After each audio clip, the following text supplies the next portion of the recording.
Top quality और consistent performance के लिए सिर्फ सिल्वर पंप नाम याद रखना।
પરિસ્થિતિ આવ ખરાબ સાહેબ હે ને બધું પલાળી બેઠા છીએ અનાજ પર કોઈ પશુ માટે ખાવા માટે કંઈ રાખ્યું નહીં 4 પશુ મરી ગયા પછી માણસને આ જો તમારા જેવો હાલે નહીં એમ કહેતા હાલ તો ખાઈ રહ્યા એટલી પરિસ્થિતિ ખરાબ હતી હાલ તો મારે આગળ ચા પીવાની તકલીફ બીડી પીવાની બધી તકલીફ છે અભી હાલની અંદર મેં આટલા મેં અમારા મકાનમાં પાણી ભર્યું હાલી બધું અત્યારે હાલની અંદરની પરિસ્થિતિ હાવ ખરાબ અમારી છે ખેતરમાં નુકસાન એવડો બાજરી જાર બધું એટલું બધું નુકસાન હોય હાવ ખરાબ સરકાર જોડે તો હવે પૈસા જો હાલે નહીં બધી માગ તો બરાબર એટલે કે બીજું તો શું માગીએ અમે હે જો હાલે તો બરાબર ને કે બધું 4 તો પશુ મરી ગયા કને કેવું કે કને હાલો એમ મને રોડ ઉપર કેમ ઉતરવાનો વારો આવ્યો? રોડ ઉપર તો પછી પશુ લઈને તો મરી જવું ને બધું શું કરવું અત્યારે જાય તો હે ને હોય ગામ પરથી રોડ તૂટી ગયો ઘર બાજુ જાવું ચીરી મારે પાણી ભરેલું નહીં રોડ તૂટે જાય નહીં તારી જાતન કોઈ એટલે હાલની અંદર મેં 2 દાડા રોડ લઈને પડ્યા રહીએ અમે એને બધી ઘર હાંજમાં લઈને ફેમિલી આખી આપણું નામ તલાજી ઠાકોર ગુજી બનાસકાંઠાના સરહદી વિસ્તારમાં 18 ઇંચ જેટલો જે વરસાદ પડ્યો હતો ને એ વરસાદે અત્યારે વિનાશ વેર્યો હોય તેવા દ્રશ્યો છે તે સામે આવ્યા છે આપને જે રીતે હું દ્રશ્ય બતાવીશ આ સામે જે મકાન છે એ મકાનમાં કેટલાક પરિવાર રહેતા હતા બાજુમાં પણ એક મકાન હતું તે વરસાદમાં તૂટીને ગરકાવ થઈ ગયું છે એટલે આ પરિવાર અત્યારે તો નોંધારો બન્યો છે આ પરિવારનું અનાજ સહિત જે ચીજ વસ્તુઓ હતું તે વરસાદમાં ધોવાઈ ગયું છે જે પાણીનું વહેણ હતું વહેણમાં તણાઈ ગયું છે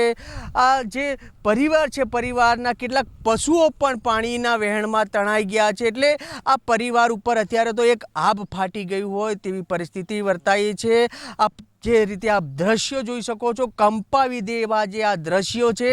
આ જે પરિવારનું થોડું ઘણું જે અનાજ વધ્યું છે જે અનાજના સહારે અત્યારે તો રોડ ઉપર ઉતરીને તેમનું અનાજ જે છે તે સૂકવવાની કોશિશ કરી રહ્યા છે તમામ ચીજ વસ્તુઓ છે તેમની અત્યારે તો પાણીમાં ગરકાવ થઈ ગઈ છે તેમના ઘર પણ પડી ગયા છે પરિવાર અત્યારે તો બિલકુલ રોડ ઉપર આવી ગયું હોય તેવા અત્યારે તો જે દ્રશ્યો છે તે સામે આવ્યા છે એટલે કે પરિવારને અત્યારે તો કોઈ સહારો નથી ઉપર આભ છે ને નીચે ધરતી છે એ ટાઈપનું અત્યારે આમના ઉપર અત્યારે જે પરિસ્થિતિ છે તે વર્તાઈ રહી છે ગળાટૂબ જે પાણી હતા આ જે વિસ્તારના જે લોકો છે જે આ પરિવાર છે જે રાત વિતાવી છે કેવી રાત હતી આપણે એમની સાથે જ સીધા જઈને વાત કરીશું બેન અત્યારે આ બા રોડ ઉપર બેઠા છો કેમ આવી પરિસ્થિતિ શું કારણથી રોડ ઉપર ભાઈ ઘરમાં પાણી આવી ગયું તો શું કરીએ રોડ માથે જ બેહવું પડે શું કારણથી આ પાણી કેવી રીતે આવે પાણી હવે વરસાદથી વાવાઝોડું બીક લાગે ઠરી આખી રાત બેઠા રહ્યા 3 દાડા સુધી તો 2 દાડા તો ભૂસા પડ્યા રહ્યા એમને ખાટલા પર સિરતનો રાતો ઢારે ઘરમાં પાણી આવી જાય એટલે પછી થોડા દાડો ઉજ્યો એટલે બહાર આવ્યા રોડ માથે પછી આ બીજા દાડે બહાર કાઢ્યું પાણીમાં ને અડધું તો જીવ તણી અડધું આ બધું તો હૂકવું ને બીજું જીવ તણી ઘરની કેવી પરિસ્થિતિ છે અત્યારે જો આટલે પાણી ભર્યું અંદર ઢાર્યા અમે હમણાં જઈને જોઈને આવ્યા ને પાણી ભર્યું હજી તો નહીં હોય ને તો અઠવાડિયું અંદર જાય હું થાય તો થાય કેટલા દિવસથી આપ રોડ ઉપર બેઠા છો આ તો 5 દાડાથી 3 દાડાથી આવી બેઠા ને 2 દાડા તો અંદર રહેલો ને 2 દાડા બંદર અંદર લે 3 દાડે તો નહીં બેઠ્યા આમ નામ અત્યારે જે વરસાદે વિનાશ વેર્યો તો ઘરમાં પાણી ભરેલું છે મકાન પણ તૂટી ગયા છે તો અત્યારે આપ જે જમવાનું ને બધું કેવી રીતે કરો છો? જમવાનું વળી આ દેવા આવે તો વળી ખાય ને કે દઈ જાય પડીકાને એવું દે હેડવાવાળા એટલે ખાય અને બેસી જાય નહીં. અને શાખાનો સેમન હતો તો એ વળી શાક કાઢીને ખાય પીએ ને હવે તો હવે બંધ થઈ જશે હવે તો એ પૂરું. હવે એ સાયે પલરી ગયો ખાંડે પલરી જઈ મરસાઈ જતા રહ્યા તણીને એટલે કશું નહીં. પશુપાલકોના કેવા હાલત છે તમારે? અમારે જબ્બર પશુને 2 તો આર્યા ને 2 મરી ગયા. બસ 2 મરી ગયા. જો આ ઓલે લાખેલું પાડવા મરેલું હતું તો આમ લાખ્યા. પશુને વાયરો વાવાઝોડું ભયા તો કેટલીક ટાટ ખમે. આપણે માણસ નહીં ખમતા ગાય ને એવી ખમે ઢોરા ખમે. જે વરસાદ હતો રાત્રે, જે રાત્રિનો સમય હતો, જે પાણી આવ્યું હતું એ સમયે તમારા અંદર આમ કેવો એક ડરનો માહોલ હતો? શું જબ્બર ખાટલા આખી રાત ખાટલા પર બેઠા ઓઢી એટલા બીક લાગે. પતરા ઉડું થાય તો ઉડી જાય તો આખી રાત બેઠા ઢોલિયા પર સડી ચા જાય રાતે. દાડો હોય તો નીકળી જાય રાતે ચા જાવ અને ધારામાં પછી બેઠા રહે અહીંયા. નાના બાળકો પણ છે? હા બાળકો છે ને નાના બાળકો જો કામ ફરે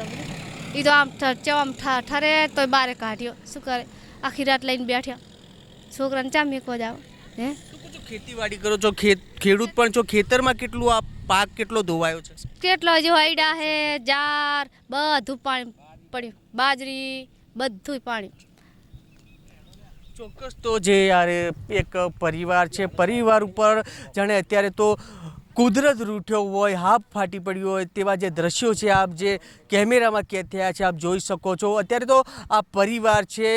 નોંધારો બન્યો છે. પરિવારને અત્યારે તો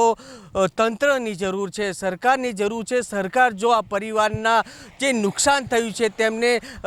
તાત્કાલિક જો સર્વે કરીને સહાય ચૂકવે તેવો આ પરિવાર છે અત્યારે તો માગ કરી રહ્યો છે. Ratansinh Thakor, news capital, Banaskantha.